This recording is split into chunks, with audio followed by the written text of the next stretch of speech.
إلا الله محمد رسول الله। Italy প্রবাসীদের অর্থ দেশে প্রেরণ করতে বাংলাদেশের বেসরকারি প্রতিষ্ঠান ফার্স্ট সিকিউরিটি ইসলামী ব্যাংক লিমিটেড এর একটি শাখা ফার্স্ট সিকিউরিটি ইসলামী এক্সচেঞ্জ ইতালি এসআরএল এর উদ্বোধন করা হয়। ফার্স্ট সিকিউরিটি ইসলামী ব্যাংক লিমিটেড এর ভাইস চেয়ারম্যান আলহাজ আব্দুল মালেক ফিতা কেটে নতুন এই ব্যাংক শাখার যাত্রা শুরু করেন। এ সময় রোমস্ত জনতা এক্সচেঞ্জ কোম্পানির managing director Mahbubur Rahman, national exchange কোম্পানির chairman Haji Mohammad Idris Faraji, orbit money exchange কোম্পানির ম্যানেজিং ডিরেক্টর মোহাম্মদ সাইফুল্লাহ সহ রোমের বিভিন্ন ব্যাংক, মানি এক্সচেঞ্জ ও রাজনৈতিক সামাজিক অঙ্গনের নেতৃবৃন্দ উপস্থিত ছিলেন। যুগের সাথে তাল মেলাতে প্রবাসীদের প্রেরিত অর্থ দ্রুত পৌঁছে দিতে বিভিন্ন ধরনের সুবিধা নিয়ে এসেছে বলে দাবি করেন। এবং আমরা মোবাইল ব্যাংকিং শুরু করছি। মোবাইল ব্যাংকিংয়ের মাধ্যমে আমরা তাদের টাকা তাদের ঘরে পৌঁছাবার ব্যবস্থা আমরা ওই রকমও করতে চেষ্টা করতেছি এখন বর্তমানে।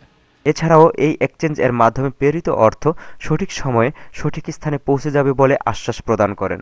এবং আপনারা অনেক সুবিধা করতে পারবেন আর সিকিউরড সবচেয়ে বেশি ইম্পর্টেন্ট হচ্ছে যে আপনার টাকাটা যে আসলে দেশে পৌঁছছে, এই 3 দিন 4 দিন 5 দিন হয়রানি নাই, আমরা এই সার্ভিসটা দিব। ফার্স্ট সিকিউরিটির মাধ্যমে প্রেরিত এবং সঞ্চয়ী অর্থ বৈধ এবং হালাল বলে দাবি করেন। তো ফার্স্ট সিকিউরিটি ইসলামী ব্যাংক আসাতে একসাথে আমাদের দুইটা প্রবলেম সমাধান করছে।